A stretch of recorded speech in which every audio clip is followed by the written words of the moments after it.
डालते हैं तो जो मछली जिसे कहते हैं मकड़ी, वो उनका पैर पकड़ती है, वो दूसरे पैर से उस पर एक तरह से हमला करके उसका वध कर देते हैं। क्या होता है, जैसे ही वो सरोवर में होते हैं तो जो मछली होती है ना, वो एक तरह से धान्यमाली नाम की अप्सरा होती है पूर्व जन्म की। इसका और विस्तृत चर्चा अध्यात्म रामायण के युद्ध कांड के 7वें सर्ग के पूरे अध्याय में वो दिया है उन्होंने,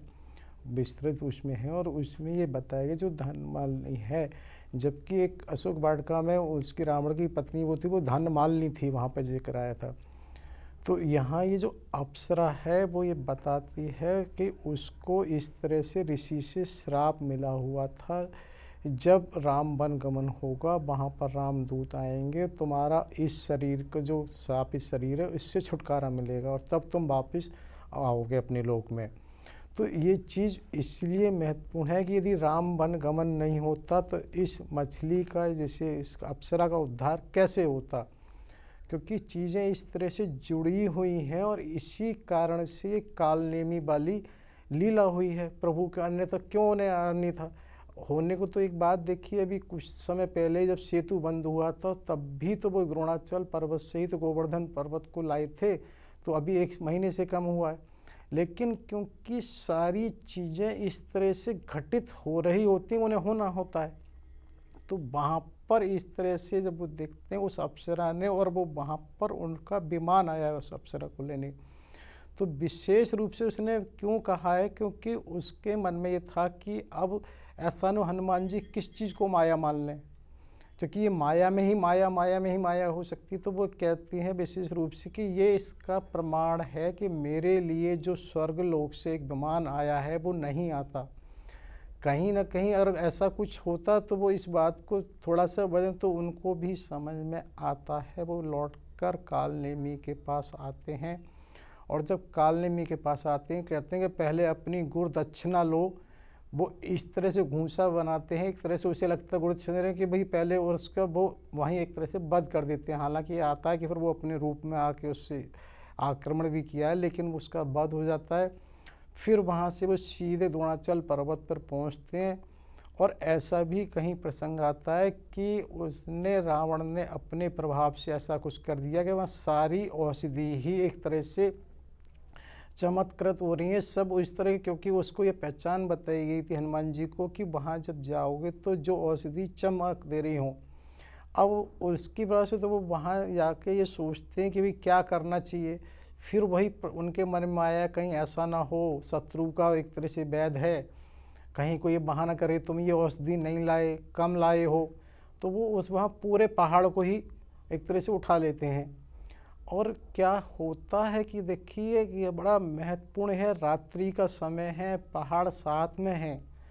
और इस तरह से वायु में देखिए ना कि क्या है व्यवस्था। आज एटीसी होता है, जब बिना उसके एरोप्लेन नहीं उड़ सकता, दुनिया भर के एक तरह से इंस्ट्रूमेंट एरोप्लेन में लगे होते हैं, लेकिन उस समय कुछ नहीं है, और वो उसी तरह से गए हैं और वहाँ से वापस आ रहे हैं। तो ये इसलिए आश्चर्य की बात नहीं है कि वर्तमान में भी हम ये देखते हैं कि कहीं भी कोई भूकंप वगैरह आता है तो पक्षियों को पहले से ही पता होता है, इसलिए पक्षियों की कहीं कोई ऐसी हानि नहीं होती है, वो उसको महसूस करते हुए होती है। और इसको हम ऐसे भी परिप्रेक्ष्य में मान सकते हैं कि बहुत सारे यूरोप से हमारे देश में ऐसे पक्षी अभी भी वहाँ उस बर्फ़ की वजह से आते हैं। जैसे कि भारत के उत्तर प्रदेश राज्य के अलीगढ़ ज़िले की एक शेखा झील है, वहाँ प्रतिवर्ष इस तरह से पक्षी आते हैं, तो उन्हें कौन मार्गदर्शन करता है? तो उनकी तो पास ट्रेनिंग भी स्वतः पीढ़ी दर पीढ़ी स्वतः ही चलती है, और वो प्रक्रिया चली आ रही है, और उनकी जो खासियत है वो आज भी होती है, और जिसके कारण वो होते हैं। तो हनुमान जी उस पर्वत को लेकर लौट रहे होते हैं, तो क्या होता है कि वो एक तरह से मार्ग छोटे की वजह से कहीं आता है, किसी वजह से वो अयोध्या के ऊपर से लौट रहे होते हैं। और ऐसा भी प्रसंग आता है कि वहाँ अयोध्या में माता सुमित्रा को स्वप्न में क्या देखा है कि उन्होंने कि उनकी जो भुजा में सर्प एक तरह से लिट रहा है, तो उन्होंने क्या किया है, माता कौशल्या को बताया है।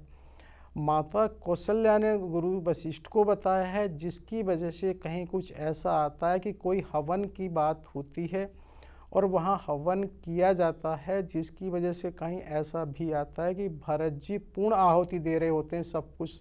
साथ में कमल और उसके साथ में, तो तब उनके ऊपर ये गई, अरे ये कौन है, अगर इसने किसी ऋषि या किसी उस पे आश्रम पे गिरा दिया तो बड़ी क्षति हो जाएगी। तो वो वहाँ ये देखते हैं, तो जब बिना फर का बाण मारते हैं, तो कि अभी ये निश्चित नहीं हुआ है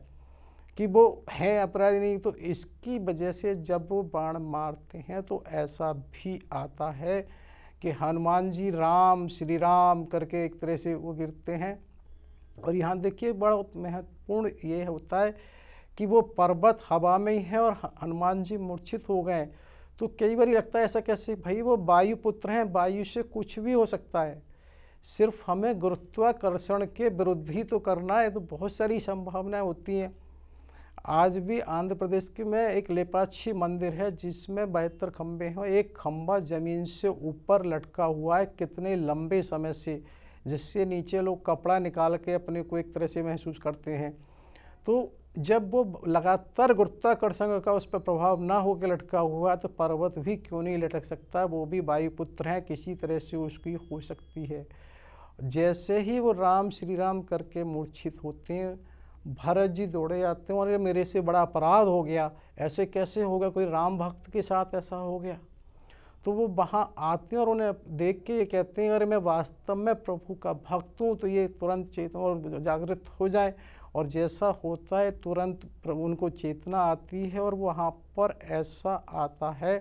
क्योंकि उन्होंने भरत जी को देखा नहीं है, लेकिन भरत जी प्रभु राम जी से इतने मिलते हैं, एकदम वो सोचते हैं अरे प्रभु आप यहाँ, तब वो अपना परिचय देते, नहीं मैं इस तरह दशरथ जी का पुत्र हूँ, भरत हूँ। और वो वहाँ पूछते हैं कि कैसे प्रभु हैं, कैसे माता जानकी हैं और भाई लक्ष्मण, सब वो पूछते हैं। तो संक्षिप्त में एक तरह से हनुमान जी सबको बता रहे होते हैं, और वहाँ जब वो बता रहे होते हैं तो तभी उन्हें लगता है अरे,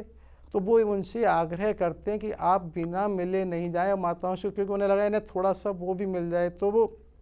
इस तरह से हो सकते हैं आपके मिलने से सबको एक जीवंतता मिल जाएगी, सबका वो हो जाएगा। जब वो इस तरह से कहते हैं तो उनकी भी इच्छा हो जाती है कि चलो सबसे दर्शन किए जाएं।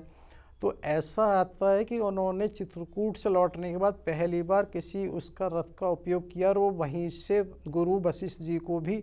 समाचार भेज देते हैं, और वो एक तरह से राज्यसभा, और ऐसा भी आता है जो विशेष अयोध्या के जो नागरिक और उनके वो एक तरह से हिस्सा हैं उसके राज्यसभा के, उनको सूचना भेजी जाती है, और जिसके बाद वो वहाँ पर पहुंचते हैं सब लोग। सर बहुत ही सुंदर प्रसंग चल रहा है आज भी इस कार्यक्रम के माध्यम से, लेकिन अब मन में यह प्रश्न आया कि जब माता सुमित्रा को यह सब कुछ पता चलता है तो उनकी क्या प्रतिक्रिया होती है इस दौरान, आपसे ज़रूर जानना चाहेंगे, लेकिन कार्यक्रम की अगली श्रृंखला में। तब तक के लिए आपने कीमती समय दिया, बहुत बहुत धन्यवाद। आपका भी बहुत बहुत धन्यवाद। सभी श्रोताओं एवं दर्शकों का भी बहुत बहुत धन्यवाद। सभी समयदानियों का कोटि कोटि आभार तथा होने वाली गलतियों के लिए क्षमा। जय सिया राम। जय सिया राम।